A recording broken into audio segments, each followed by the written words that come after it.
Good evening. I will now call the January 6, 2025 Allotment Committee meeting to order. As the committee does not currently have a chairman, I will lead the meeting until the conclusion of the election of the officers. This meeting has been properly noticed, and all 6 members are in attendance with the 7th seat currently vacant. Please stand for the Pledge of Allegiance.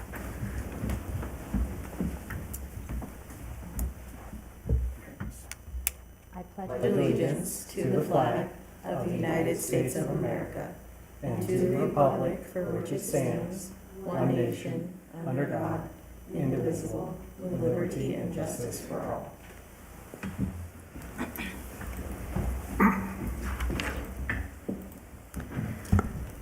The first item is the initial public comment period. Public comment during this portion of the agenda must be limited to the matters on the agenda for action. Each person has up to 3 minutes to speak on a specific agenda item. The public may call 702-589-9629 to provide public comment. Are you here for public comment? No? Okay.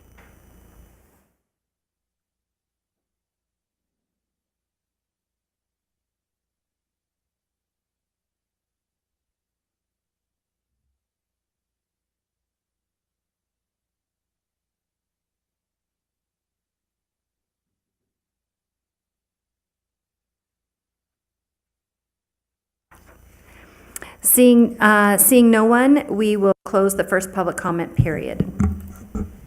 Next on the agenda is item 1, for possible action, election of officers. Staff, please provide your report.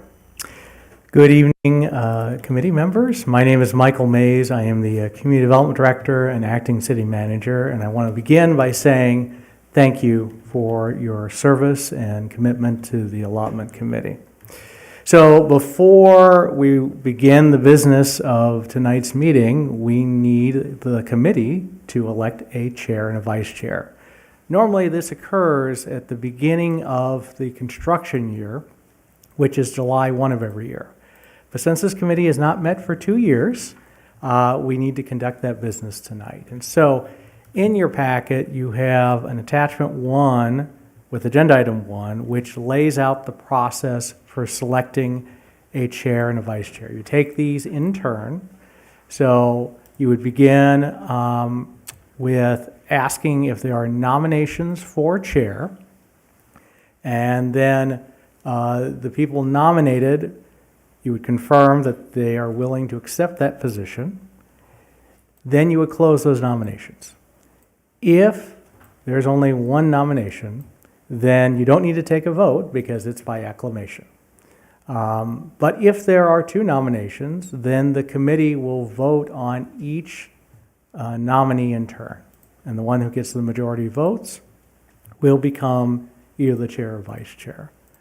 And so with that, I can answer your questions, or you can begin the selection process.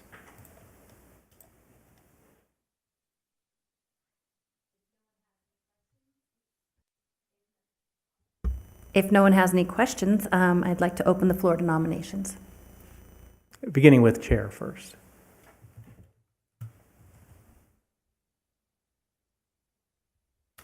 Well, I'll nominate, I'm sorry, what is your name?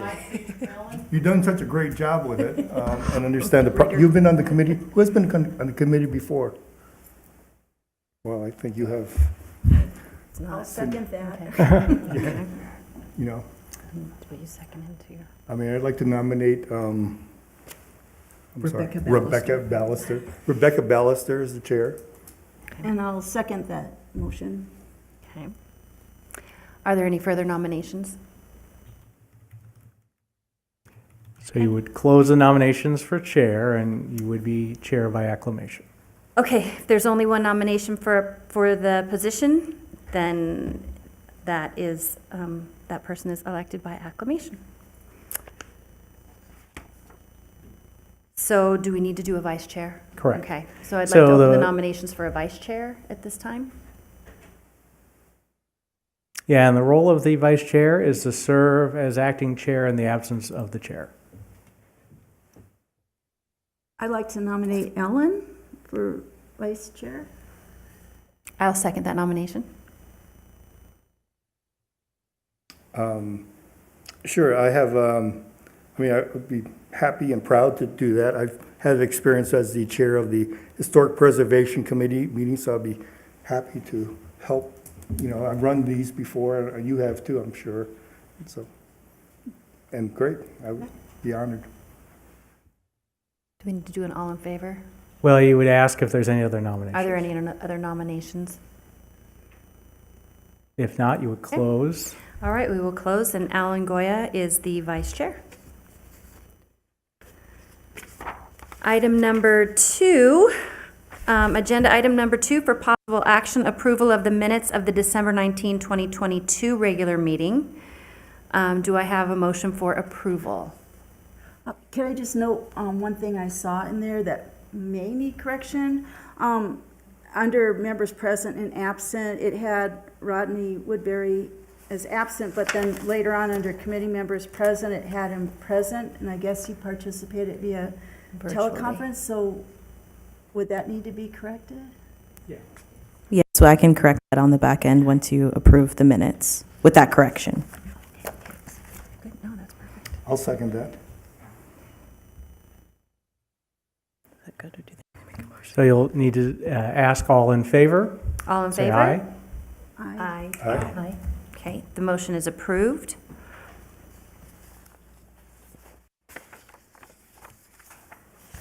Next is agenda item 3 for possible action, amendment of the Allotment Committee Rules of Procedure. Staff, please provide your report.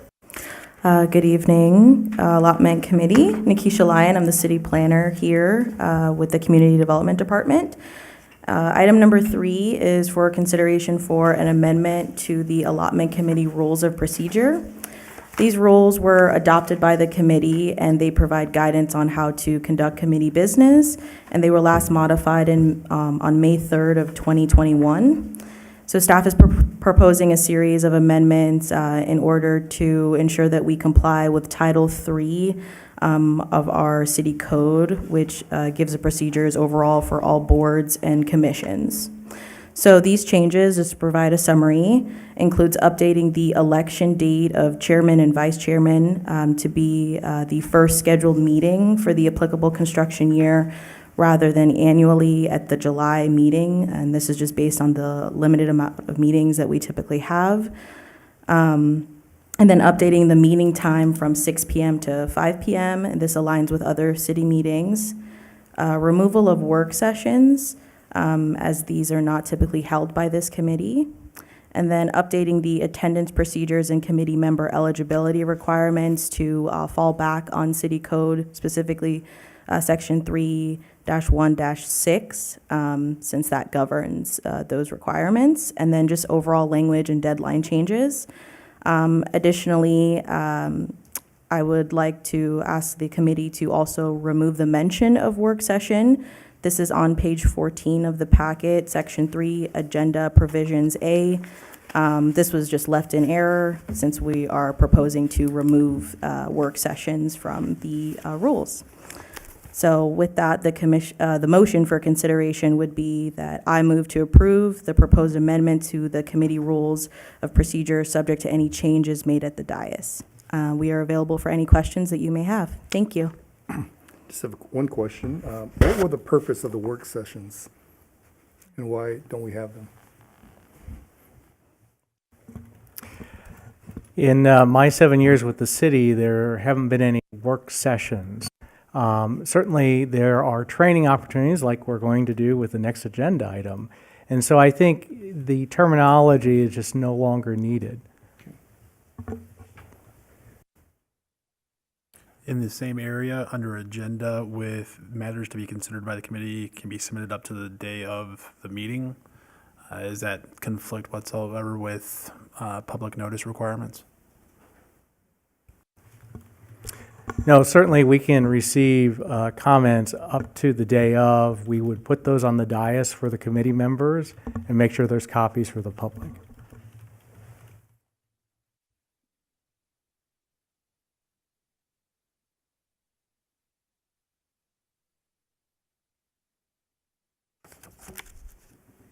Are there any other questions? Do I have a motion for approval? I motion we approve the changes as indicated. I'll second. All in favor, say aye. Aye. Okay, motion is approved unanimously. Next is Agenda Item 4, Orientation for New Commission Members. Staff, please provide your report. So good evening again. So this is the opportunity to train our newest members to the committee. And for those of you that served before, since it's been 2 years, it's a good refresher course opportunity on the role of the Allotment Committee. So I wanted to first go into what was the background for the creation of this committee for the benefit of the city. So contained in Title 11, Chapter 41 of the City Code is the Growth Control Ordinance. This was adopted by the voters in 1979, and it was adopted in response to the growth that residents of Boulder City was seeing in the valley and growth here in Boulder City, and they wanted to better manage that growth here in Boulder City. The purpose within that Chapter 41 is this that I wanted to highlight for your benefit, and kind of clarifies the role of the Allotment Committee. Ensuring that the city is maintained as a healthy, spacious, clean, well-balanced, carefully controlled community, primarily by preserving its small town atmosphere and character. So that's your role. In the Growth Control Ordinance, a residential dwelling unit, and I emphasize residential because sometimes there's confusion that any building permit would require an allotment. No, it's only residential dwelling units cannot receive a building permit unless first they've received an allotment. A single development can receive up to 30 allotments per year. That same development could also seek reservations for 2 upcoming years. So in the case of Storybook Homes, that development was 120 lots. They got 30 allotments within a construction year, which I'll explain in a second.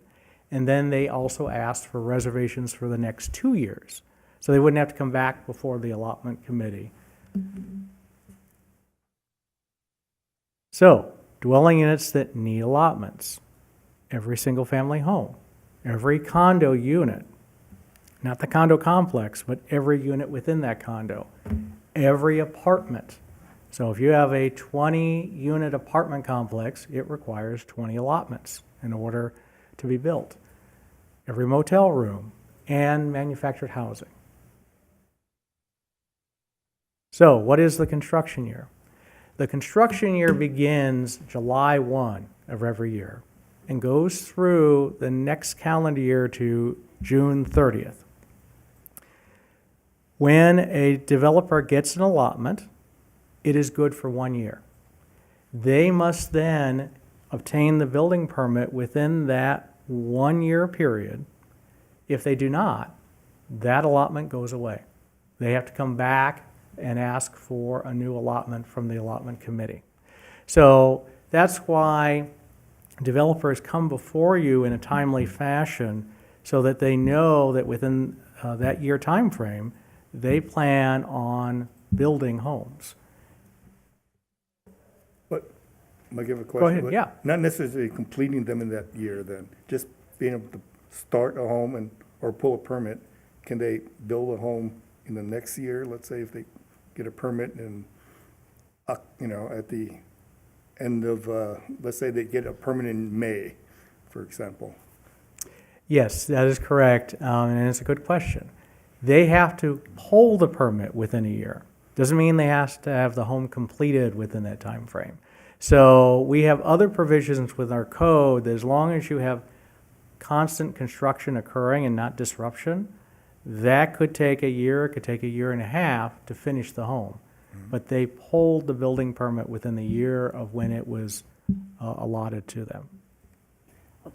And so those companies that like Storybook, where they have it reserved for 2 additional years, they don't get their permit or do they get their permit right away for all 90 or 120 and then? Another good question. So with those reservations, they're a reservation. They cannot pull a building permit on a reservation. They have to come back to the city council and ask to have those reservations converted to allotments within the next construction year. Because if we gave them, for example, 120 building permits all at once, they would not be able to build all those within that time frame, and they can only have 30 in any one construction year anyway. So that is spaced out over 3 construction years as an example. So they would get the 30, and if they pulled the building permits for those 30, then they work on those homes, complete those homes, come back to the city council and then ask for that conversion of another 30 for the next construction year, then pull those permits, build those homes, and then, for the following construction year for the final 30.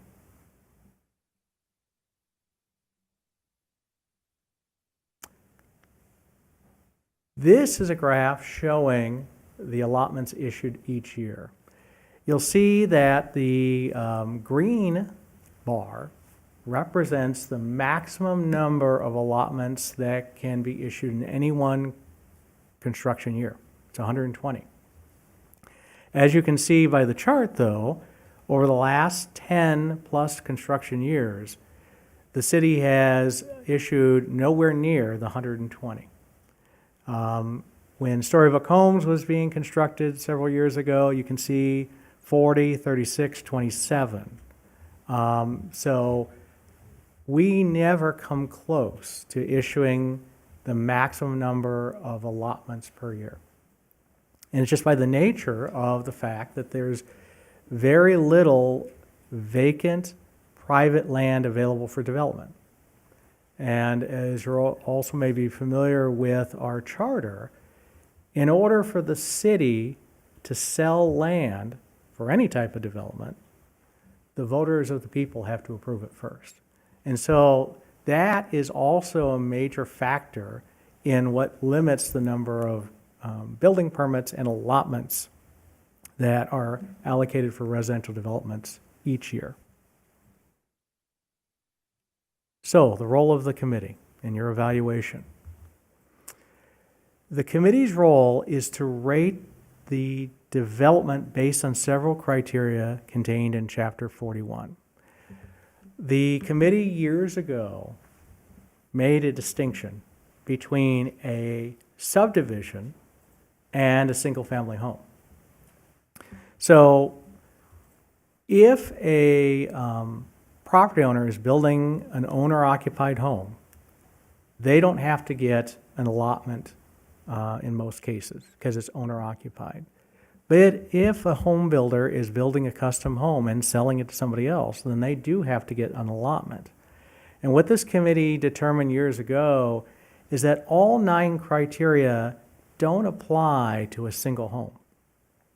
As we'll talk about later with Beazer Homes application, you're going to be looking at different elements of the development and then scoring them. And so that's why the committee said really only 4 apply when we're looking at a single-family home. But all 9 apply for residential developments, subdivisions.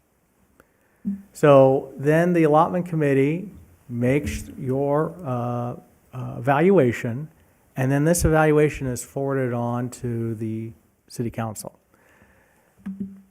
You evaluate, but the city council actually grants the allotments based on your evaluation.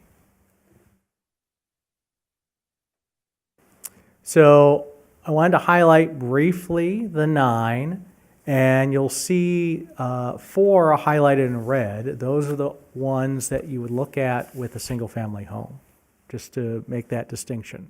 So, architectural design, the design and character of the home or homes being considered. Site design, site layout, is it laid out well? When you look at the development, Does it make sense spatially and access points? Landscaping and screening. That's why we require all developers to provide landscaping plans so you can evaluate that as well. Circulation, traffic, safety. Is it easy to get into the development? Does the development lay out in such a way that you would not perceive congestion or problems with access and emergency access? Private safety and security. Are the homes spaced appropriately? Are there visual sight lines that help to promote safety within the neighborhood or the individual home?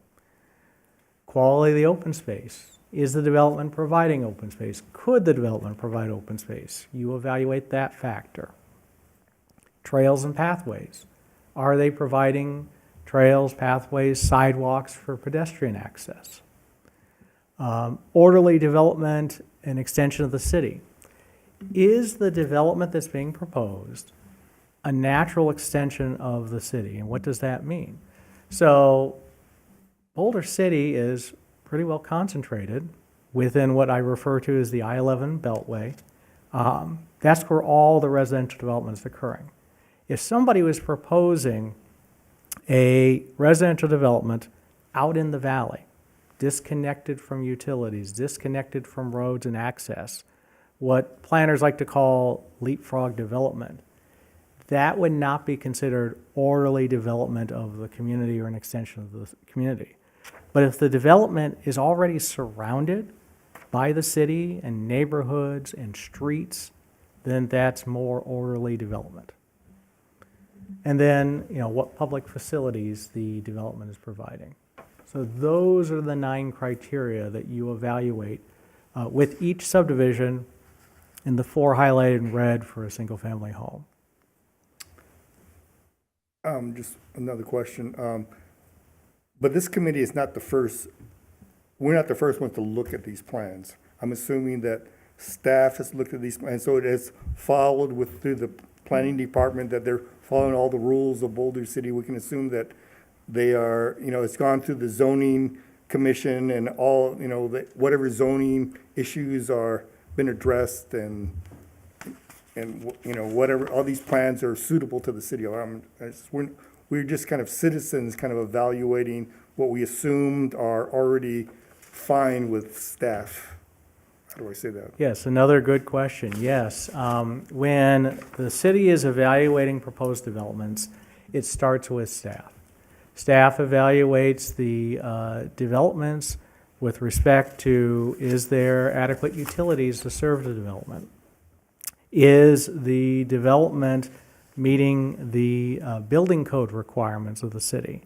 And yes, is the development meeting zoning?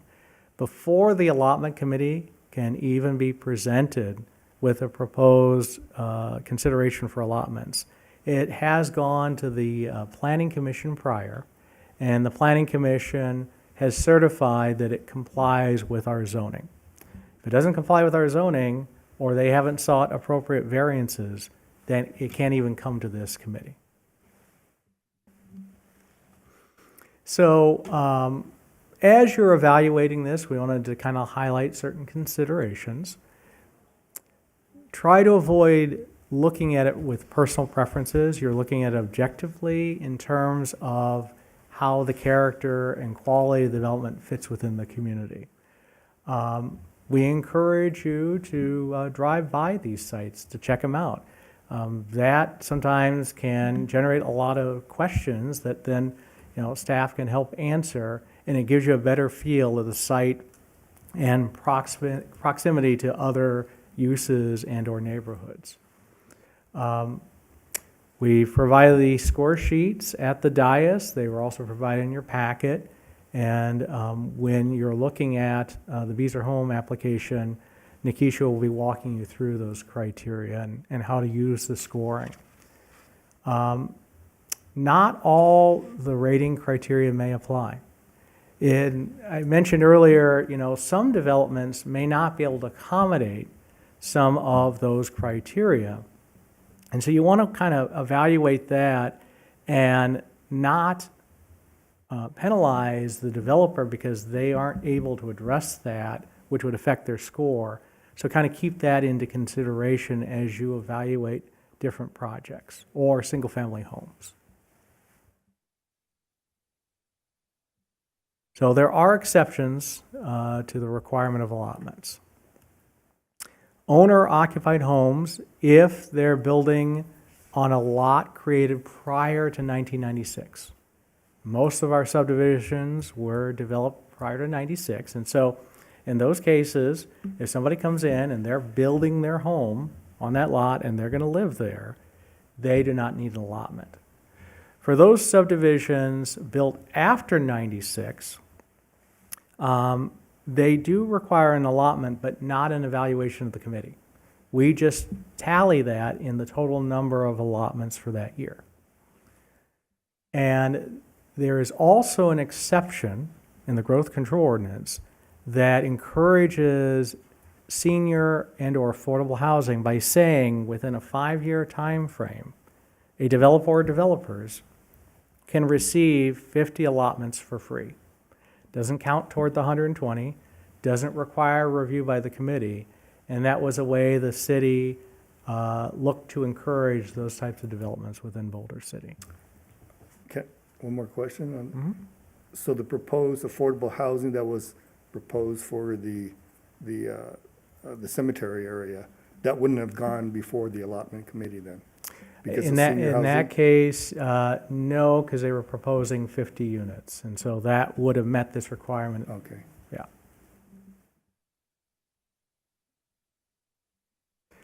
Also wanted to provide some background on open meeting law.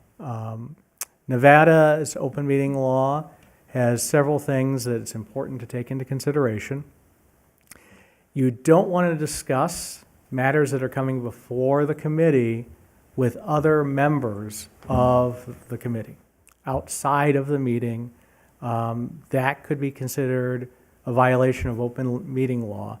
And even if you were to talk to one individual and not three constitutes a quorum in many circles, it could end up being a walking quorum. So we just discourage any type of conversations on matters that are coming before the committee with any of the other committee members.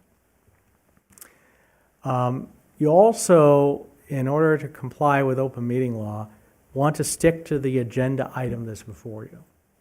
You know, you may have questions about another agenda item, but you don't ask it during the prior agenda item, because that would be a violation of open meeting law. You wait until that agenda item comes up, and then you can ask staff questions, the applicant questions. That's all appropriate.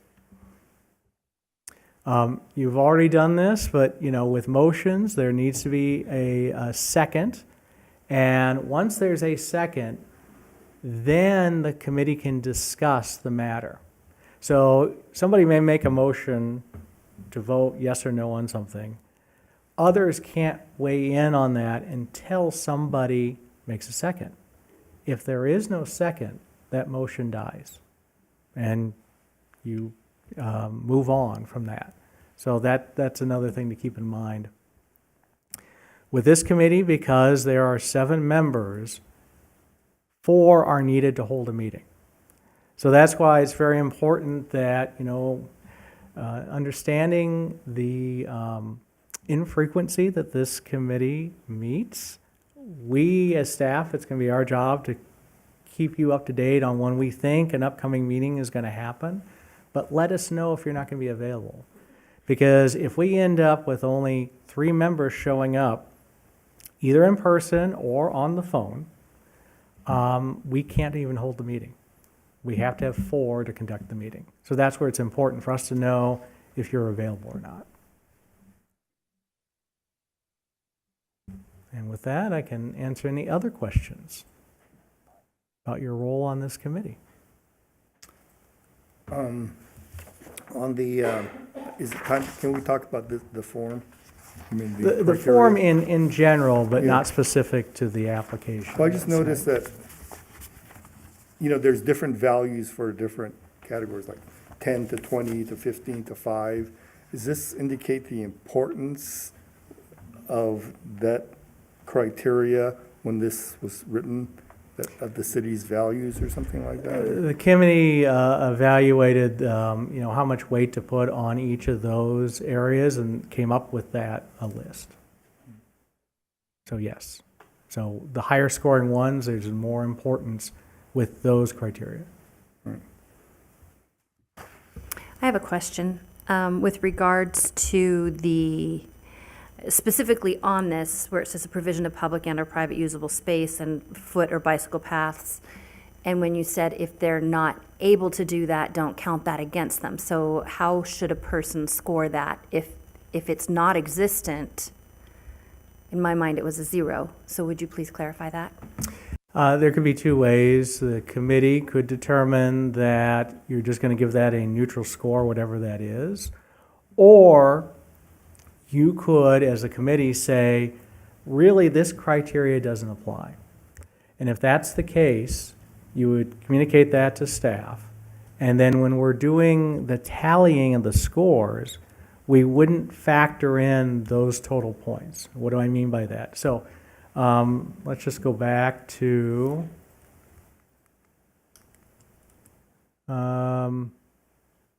public facilities. Let's say a applicant doesn't have any public facilities.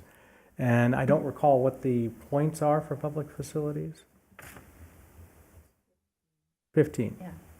So you as a committee may say, we recognize that we can't provide a score for this criteria because it just isn't applicable in this case.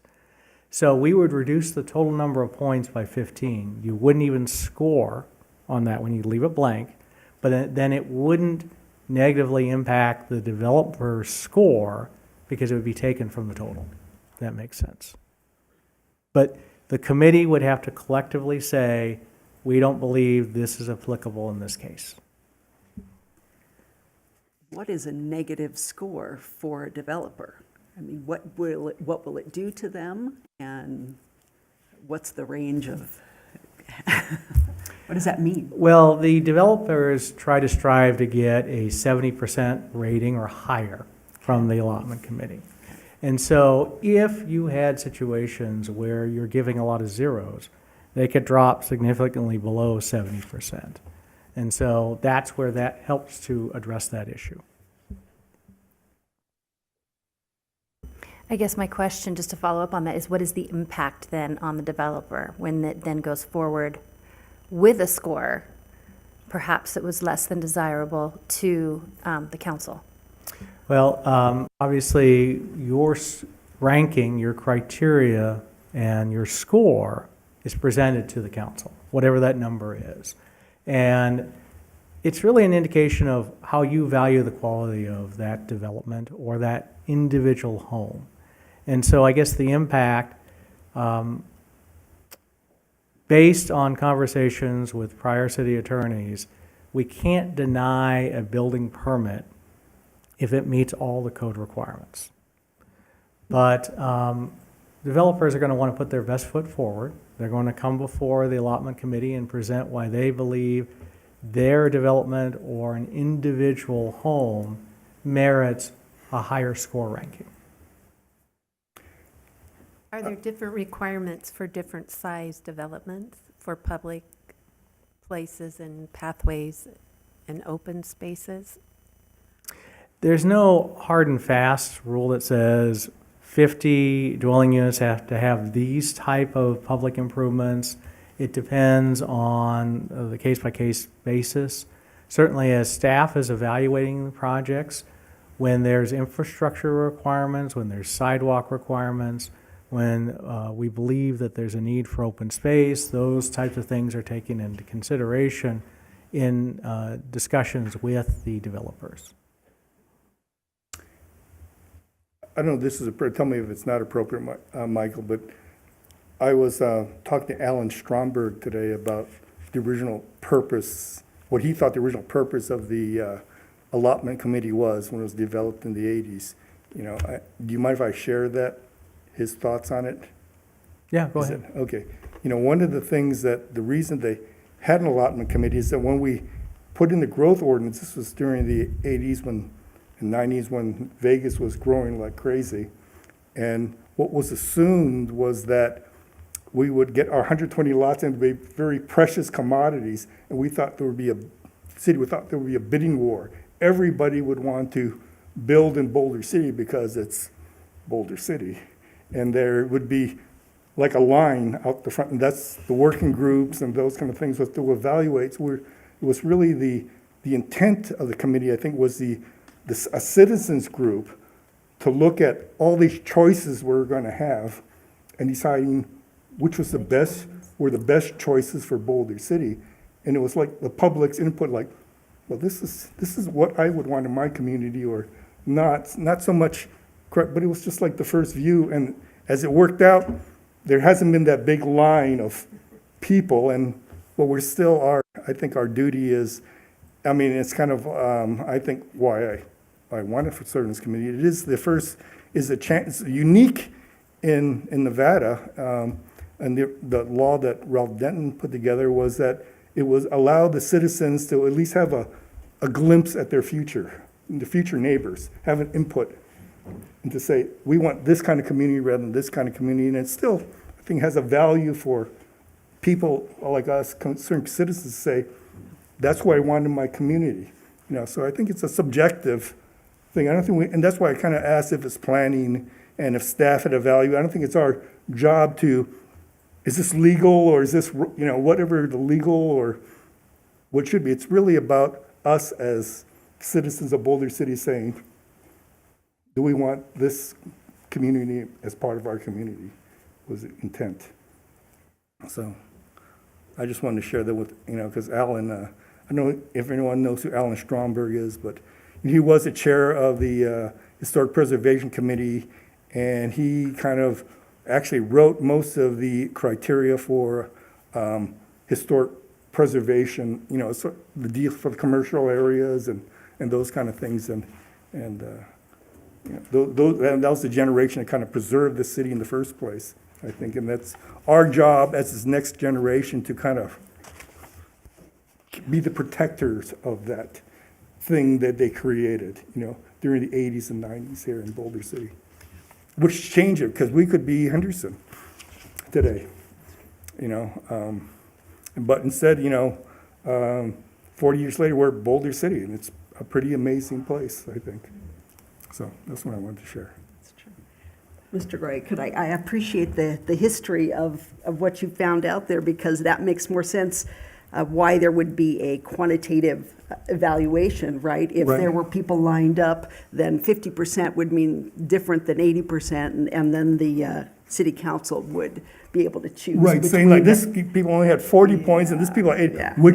What did they like this one? Right, you yeah, know? yeah. And it was a way of gauging public support for things, Appreciate it. But I would say that the role that you play is the fact that every development and every single-family home that's being sold by a developer, having to come before you ups their game. Because they know that the quality of development is going to be evaluated. And so that's the role this committee plays. And they're specifically accountable for these delineated areas, so that's wonderful, that's great. Right, so I don't think it's inappropriate for us to say, well, why can't you have a public bench here, or a public, if it's something, where can the neighborhood congregate, where do people meet, or, I think it's appropriate for this committee to make a comment like that, saying like, I think you could have more, or less, or whatever. But. Any other questions? Well, please keep in mind that Nikisha and I are always available with questions. As you receive packets, don't hesitate to reach out to us. If you need clarification on a staff report, material contained within, our role is to make sure you're well prepared to make the decisions that you need to make as a committee, and so we're always available. So, thank you.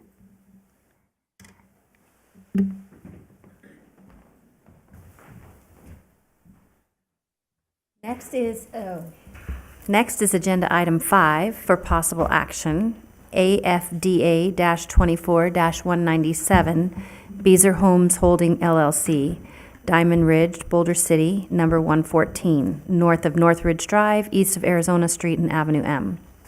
Committee review of an application for 15 residential allotments for construction year 24-25 pursuant to Title 11, Chapter 41 of the City Code. Staff, please provide your report. Good evening, Allotment Committee. Nikisha Lyon with the Community Development Department.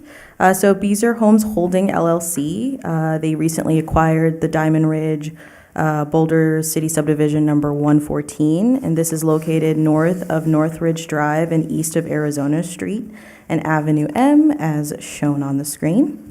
As Director Mays just reviewed with you all, Beazer is requesting 15 development allotments for the future construction of single-family homes, which is in accordance with the city's controlled growth management plan for this specific construction year. And per code, a maximum of 120 residential allotments can be awarded during any one construction year. For this particular construction year, we have had no allotment requests or any issued, and we don't have any pending applications at this time. So Beazer is proposing 2 base floor plans. That is Plan S501 and Plan V570. And as provided in the agenda packet to the committee, starting on page 39, that starts the associated site plans, landscape plans, floor plans, as well as the design elevations for the development. Just going through the site plans here. And then this is the landscape plan.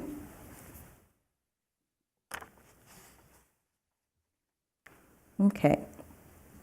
So for the proposed plan S501, this is a single-story product type. It has 4 bedrooms, 3 bathrooms, with different internal design options. That includes the ability to have an additional bedroom and bathroom, a garage that's inclusive of an RV space, as well as different choices in the kitchen, the primary bath, and the rear patio area. So kind of go through those floor plans. And they may be easier to see in your packet.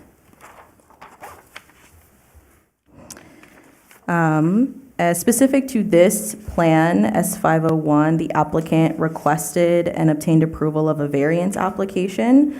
And this was in order to reduce the front setback requirement. So these lots are zoned R110. The front setback requirement is 20 feet minimum. And they reduced it by 2 feet. So for specifically lots 3 through 9 and 11 through 15 within this subdivision, and specific to this plan, they are able to go down by 2 feet into that front setback. And this variance was approved by the Planning Commission on November 20th. And so I'll just finish going through the colored elevations. So you can see the various designs that they have as far as the exterior color and the material schemes that they've provided. What's the square footage of each home plan? So it's going to vary based on the different design options that you end up picking for the What is floor the plans. range then? But roughly they're around 3,000 square feet. Okay, and then moving on to V570, this is their 2-story product type. This is 5 bedrooms, 3.5 bathrooms with different internal design options. Again, for a secondary suite, sliding glass door in the breakfast room area on the first floor, rear balcony and covered patio areas in the rear.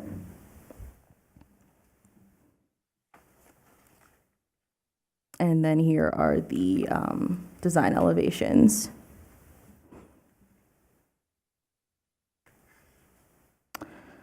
Okay, so as required by our controlled growth ordinance, on December 18th of last year, the Planning Commission did find that this application is in conformance with zoning. Before you, there are 9 criteria for evaluation and scoring specific to this application for the development of a subdivision, and this is provided on page 83 of the agenda packet, as well as we gave you an individual handout with the matrix, scoring matrix itself. So the criteria includes architectural design quality, and this is based on the elevations of the proposed single-family homes, judged in terms of their style, size, height, and innovations.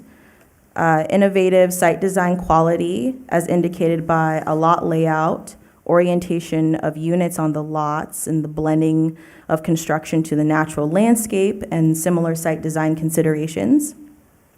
And site and architectural design quality, and this is indicated by the amount and character of landscaping, screening, and the color of the proposed structures, by the arrangement of the site for efficiency of circulation, on and off-site traffic, safety, and privacy, as well as by the amount of private safety and security provided in the design of the development overall and in individual structures.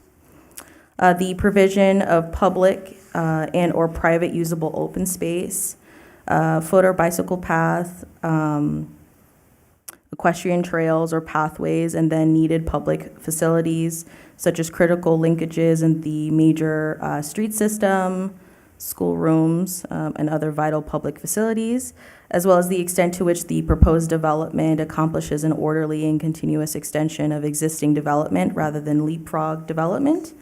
And again, if there are criteria that you find that is not applicable, the board may discuss this and just let staff know, and you're able to remove that from the matrix, and we will also remove that from our end when we're totaling the scores. So the committee will utilize the rating sheet to score each of the criteria and total up the points, and then you'll share those sheets with staff, and we'll tally up the scores to provide the final percentage in order for you all to make a motion to approve or forward this application on to the city council with a specific percentage. And that motion language is on page 36. Alicia Trujillo, she's the Director of Planning and Design for Beazer Homes, and she is here, and she can answer any specific design questions that you may have in regards to their proposed floor plans. And staff is also available for any additional questions that you may have. Thank you.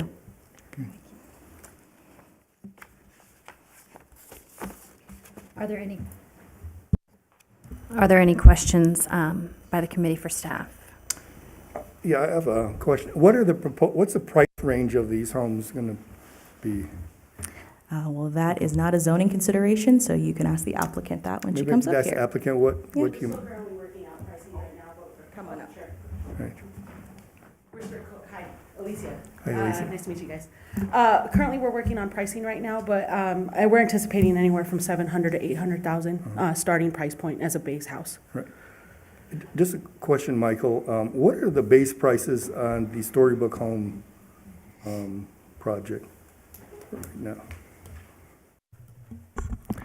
When they began several years ago, they were roughly starting around 500 and 600,000, but I think more recently, those homes have been selling between 700 and 800,000. Right, so comparable as far as. With the cost of increase of Yeah. just construction. Construction, And, yeah. and the lot pricing also had something to do with it. So we have slightly, although we applied for forward front setback variance, these large sites are a little bit larger. The lots are a little bit larger for some of our products, so we're anticipating not loading them so densely, but having a smaller, there's a potential in some of these communities where we have a 40-foot wide house on maybe a 60-foot wide lot. So there's a little bit more elbow room. They're not stacked to where you have minimum setbacks on the side yard. So that was our intent too. So that factors into the pricing.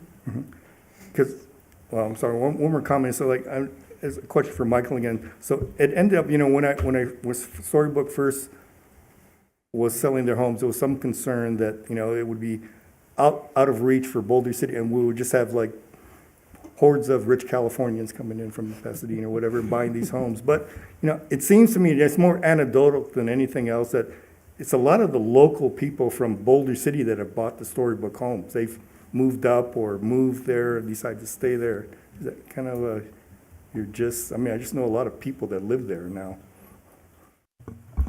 Yeah, we don't have a way of tracking who are the purchasers and where they came from before. So Right. it'd be up to your anecdotal Well, I mean, I analysis. just think that it's kind of a positive, because I think it's kind of it's where Boulder citizens would strive to move. I mean, somebody Sure. from Boulder City would be, your likely buyer as anybody else Locally, locally, and because they understand the value of of understood. living here in Boulder City or something like that, so it's still in that kind of spot then. Okay, thank you. No problem. You guys have any other questions? Yes. Were there any studies done to determine that the soil is stable there? I went there and I looked at the retainer walls and some of the rocks Absolutely. sliding down and, It's got a lot of topography on it. We have accounted for it in any sort of fail-safe block wall, fall safety protection, just from a site development standpoint. And from a soil standpoint, we can't obtain a permit without doing our soils reporting will facilitate our foundation designs. And then we go a step further and get the soils engineer to approve the structural foundations to make sure they're both in sync with each other. So it keeps us out of trouble too. So it's something just, it's required for permit anywhere else really. So it's normal practice for us. Sure. I have an aesthetic question. Sure. So do you have any rule or prohibition from having the same elevation and color of home next to each other? We also train our sales agents and our team. We're not allowed, we don't replicate houses next door to one another. And if we do, we either have to change the elevation style or the color. So with the color, we have 3 different elevations for each plan. And 6 different colors. So I think with the 15 lots and the 2 plans, there's enough variation, and we don't, I'm assuming even on our permit, when we pull a permit, they would tell us, you've got 2 houses that need to be switched up because they're too similar to one another. So we would anticipate that communication back to us in case we sell the wrong house on the wrong lot or something. Is it- We would not, They we would won't not approve it. communicate that to them. So it's going to be up to whoever is Okay. doing the final design. Well, we would ensure that because we do it on all our communities. If I'm building in other jurisdictions, they have repetitive issues where we're not allowed to put 2 plans with the same elevation right next to each other without doing something drastically different. So you get a varied streetscape. Will each lot accommodate a 2-story as well as a single-story? There's only a handful of lot restrictions. If you look on your lot map, there's only, with our single-story 50-foot wide plan, there's 3 lots, I believe, that are not allowed. Nikisha, is that correct? And then our 2-story product is available on all the lots just because of the footprint, so it didn't encroach on any setbacks or anything. So specifically lots 1, 2, and 10, they wouldn't fit the S501 plan, the single-story plan. Okay, I wondered what that was in the notes, what wouldn't fit there, okay. But a 2-story would fit on those lots? That's That's correct. correct. Okay, thank you. oh, and you may want to add address 509 on the sheet. It's missing on here. I will add that. I want her on 509. yeah, just want It's her to it's read not my- on my here, page. and it's Oh, on on the this one. map. Yeah. Got it. Yes, I see it. Thank you. You know, criteria number 8, the extent of which the proposed development accomplishes an orderly and continuous extension of existing development rather than leapfrog development. You know, that, I mean, I think that area kind of personally, it's part of it's my walk routine, you know. Sure. I live right on Arizona, I can go right up, I mean, I've been watching and listening to the dump trucks for Developing the, months, just forever, you know. And all of a sudden, one day it was silent, like, oh, what it was happened? done. Yeah, it was just- but how does that, how are you addressing the continuation? I mean, it's kind of a neat view up there as you Sure. walk up there now. How will you kind of make this a pleasant, I mean, that's what people do around here is walk the neighborhoods. Is there accommodations for people going, you know, how have you There's no accommodated that? meandering paths or anything of that. It's really an extension of Northridge and Arizona. Is there sidewalks though? There is sidewalks, There are yes. sidewalks throughout the Yes, community, right? Yeah. Are Along the entire streets, both sides, and along Northridge, up Right. until the end of our property. Right, are there any kind of public facilities or? Not Any kind of applicable, things? I don't believe, on the 15 Okay. lot. And It was developed and bought, or it was developed by we purchased it from a developer who had already had. So essentially for us, we didn't provide the infrastructure, and Right, the right, lots were right. developed, and we just purchased the finished lots from the buyer, or the seller. I guess my question, you know, kind of tying with that is like, for somebody with accessibility issues like a wheelchair or something like that, would it be possible to continue their walk through the community up up Northridge and go through that community, would you feel like it's going to be compatible? There's a It good, certainly complies with the sidewalk and the, you know, the Accessible. ramps and things, you know, the ADA accessibilities. right, so there's a continuous ADA accessibility That's all correct. through the Yeah, community? sidewalks and the zoning would have to have us do that anyway. That's just, yeah. Yes. Is there any required landscaping, and what kind of landscaping will be? We have production, what I would consider production lot landscaping. So there's landscaping dedicated to that lot on irrigation. There's no common lot landscaping in the site. Again, it's just part of what we purchased. There was no common elements or any buffer landscaping intended. It's really just the lot and the landscape living on that lot to the homeowner. Thank you.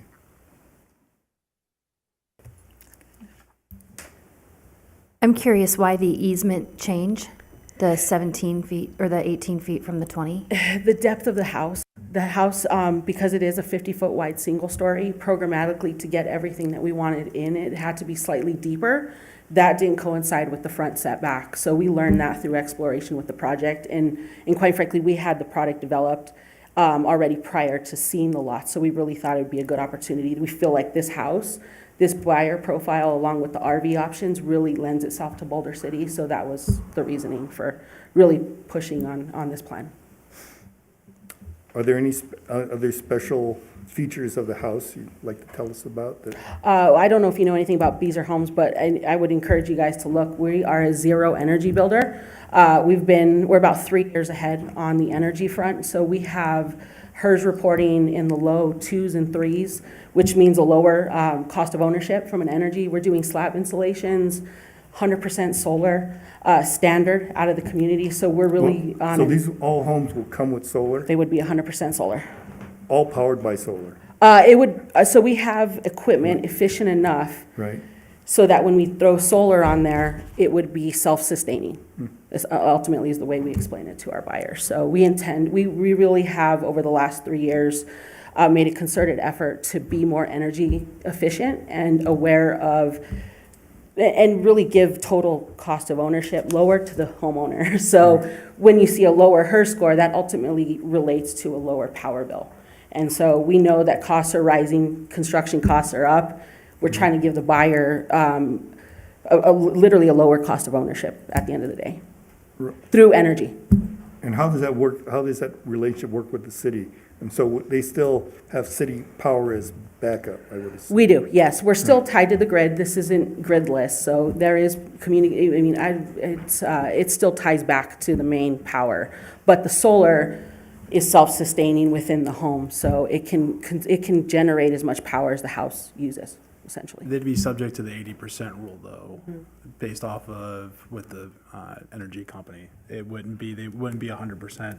It would never, no, not be No, 100. you would not, even if the system provided on the property can produce 100% to cover all energy costs, the system here would not allow that. You have an 80% maximum of, I think it's a 12 to 15 month look back.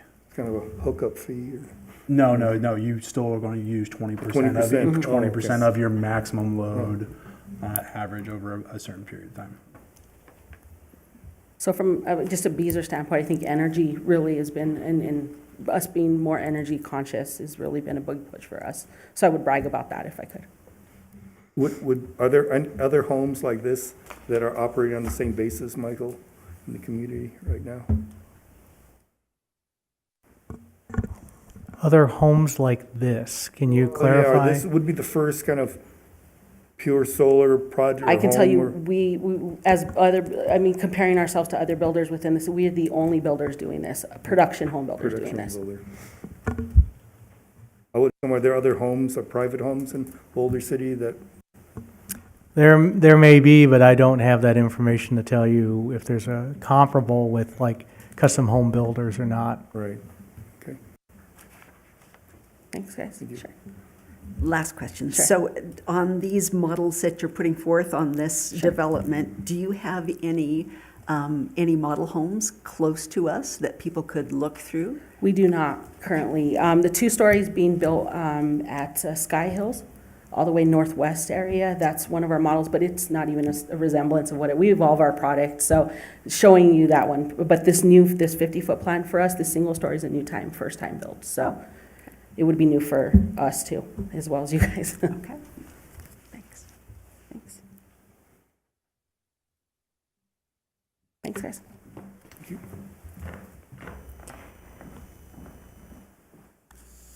Staff, what are next steps?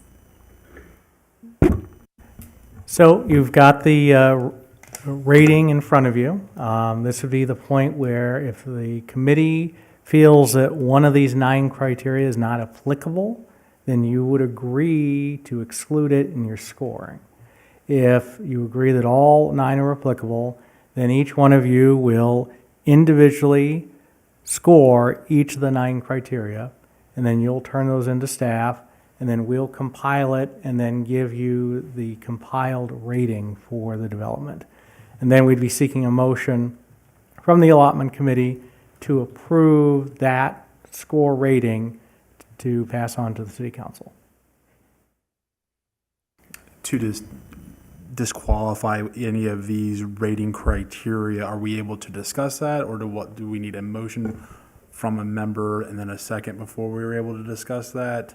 What is the point of order there for? Good question. I think you discuss it, and then you would seek a motion and a second to remove certain criteria and see if there is a consensus through that vote.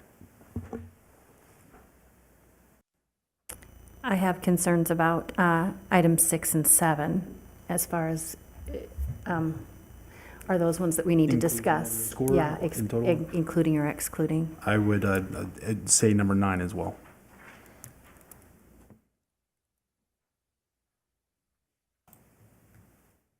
So for 9, I'm reading this a couple different ways. Would this include its linkage to the already existing public streets? And so it wouldn't be. It wouldn't be the same as setting up a public park or benches or paths or anything like that. I do have one question, I guess, as far as public. How close is it to a public, a bus stop? Well, you have the bus stop at Utah and Arizona. Utah and Arizona, how far is that from the project? It would be a couple of blocks away. Would that disqualify them from, what is it called, disabled transportation, Silver. huh? Silverado. Well, that's Silverado, it's, well, to get disabled transportation, the way it works in this country, you have to be so close to a public bus stop. It's not Silver Rider, it's The cat bus? it's not a cat bus, but it's disability transportation. But it's one of the reasons that you have this, the RTC provides it, but you have to be within, I think, a half a mile or quarter mile from a public bus stop in order to get that service. It's paratransit service. And it's based upon your locations to bus stops, like, for example, certain places over near the area near the corrals and stuff do not have paratransit because they're too far from a bus stop. And I was wondering, this is an older, wealthier builder. Maybe I'm looking at these homes and I'm thinking that they're maybe multi-generational homes. Would they be able to use paratransit facilities? What we'll try to do is look up the distance between the development and the intersection of Arizona and Utah. Because I think with these size of homes, I'm looking at these things and I'm saying, these are probably multi-generational type of homes, perhaps, and it could be very well multi-generational types of homes. And it'd be nice to be able to have, knowing that paratransit is available to them.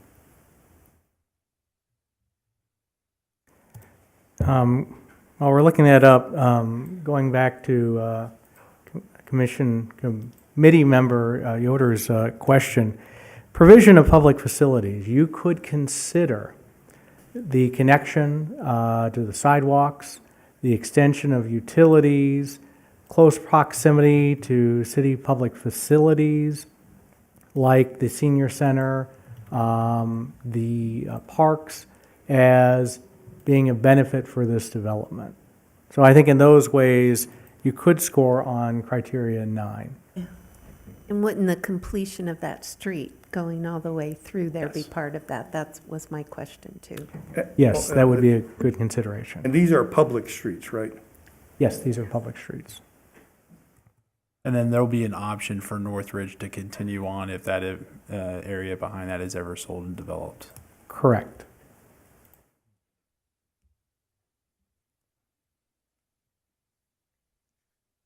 Okay, so we're back to 6 and 7. Are they something we want to keep Yeah. in here to score or not? Is that where we're at? That's, I believe it is so. There is not public usable space, and I mean, as far as provision of footpaths, there is the sidewalk, which not all of our streets have, as I can contest, living by the corrals. Or streetlights. See, you're So closer there, to a bus stop. there are footpaths if we consider sidewalks, and they are new sidewalks. But when I read number 6, I was thinking specifically of the little parks that are between the subdivisions. Like in the girl streets, there's Oasis Park, or in Storybook, there are little parks throughout. And there is no public sure. space. Again, it's only 15 homes. Right. And it doesn't look like it was, when it was originally a lot, or subdivided, that was planned. So I don't know, and that is 15 points. And if we were voting on that, if we were including it, it would probably get a 0. I kind of tend to think we should, I think it's a I think it's a message that we want to say that this is still important. We would Yeah. we would have loved it if there was a little park, a Right. pocket park. And I think there's value in that, and I know they bought the property from someone else, and it's already subdivided and et cetera, but I think it's incumbent on the committee not to say, you have to do this, but we would prefer if you had it, rather than not have it. And I think that shouldn't be, but I think that, to me, the killer would have been if there was no public sidewalks. I mean, the fact that you can still walk that neighborhood, a normal citizen of Boulder City could, as part of their, because I would imagine that it'll be a nice walk when it's open, landscaped, and the place that could, like any other neighborhood. And I think that's important, that they can walk, anybody can walk the And you can walk neighborhood. right down to the rec center or down to town. Walk to rec center Walk and- to town. So does the sidewalk constitute provision of public usable open space? No, footpath. Yeah, not of open space. It would be a pedestrian pathway. Because 6 is talking about open space.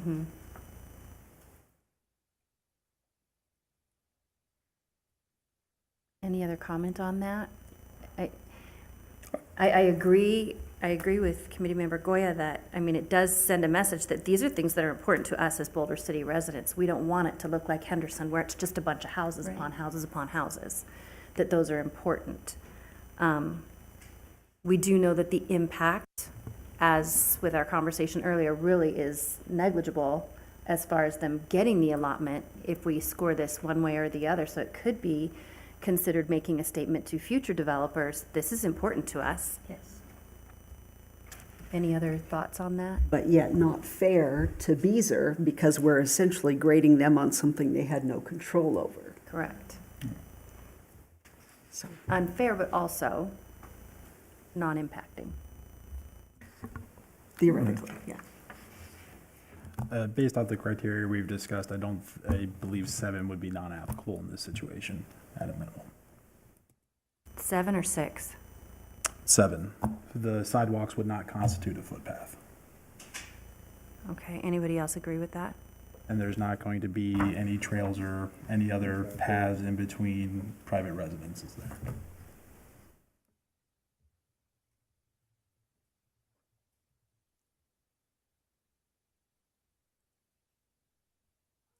So are you asking that we ignore number 7, that we make that non-applicable? Yes. I could second that one. Okay, so is there a motion to remove item number criteria number 7? Yes, I'd make a motion to remove item number 7. Is there a second for that motion? I can second that. Okay. All those in favor say aye. Aye. Aye. Okay. The motion is approved unanimously. Now for criteria number 6, the provision of public and/or private usable open space. I think the question is, do we have a motion to exclude it or a motion to include it? Chairman, just for point of That- clarification. thank you. It's already there. It's- Just need a motion to exclude. To exclude, thank Yeah, you. yeah.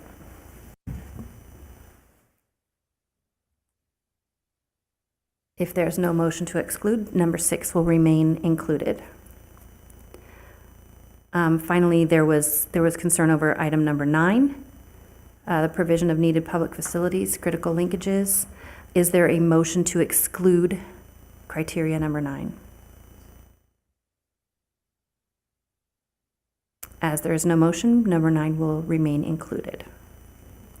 Are there any other comments from the committee at this time? Anything else for discussion?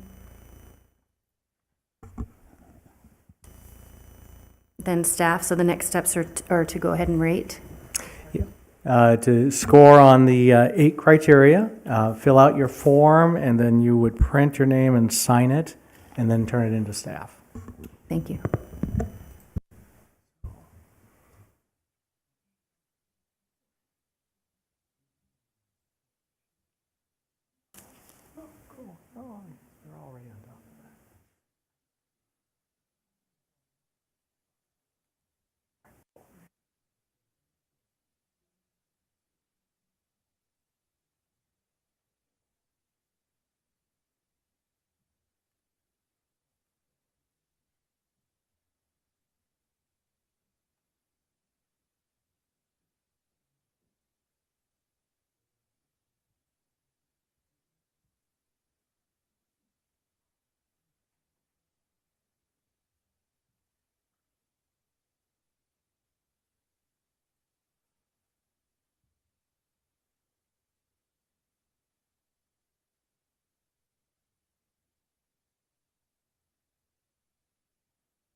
Sorry. You want us to total our individual pages? Yes. I have a spreadsheet, so you don't have to total if you don't want to.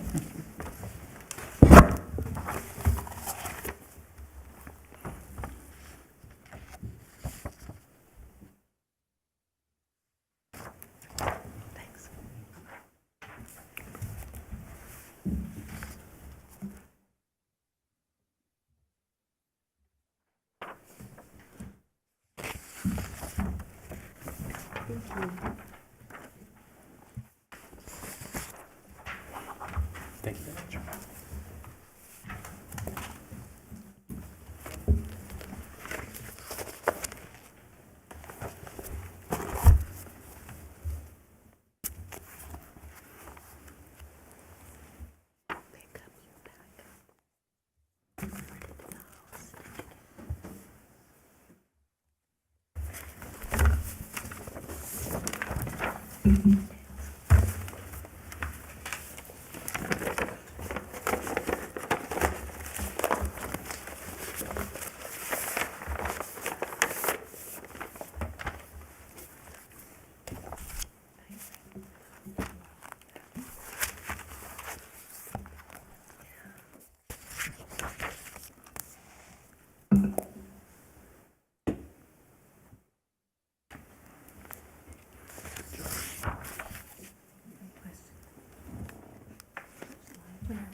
Is it? It's so fun.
Oh, really?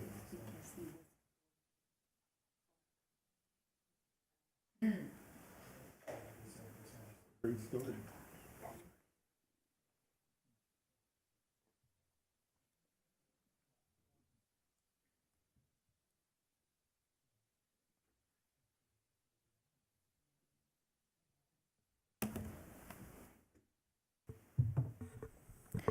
Okay, so based on the total and the average of that total, their score is 89%. So that's the percentage that you'll use. Do I have a motion to approve the rating of 89%? I'll make a motion. A second? All in favor, say aye. Aye. Aye. Motion is approved unanimously. Now is the final public comment period for the evening. The public may call 702-589-9629. Each person who calls has up to 3 minutes to speak on any topic.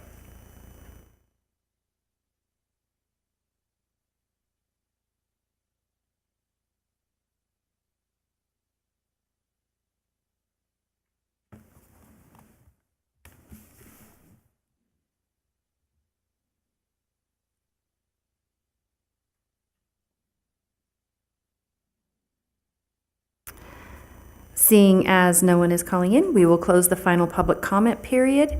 This meeting is adjourned. The power.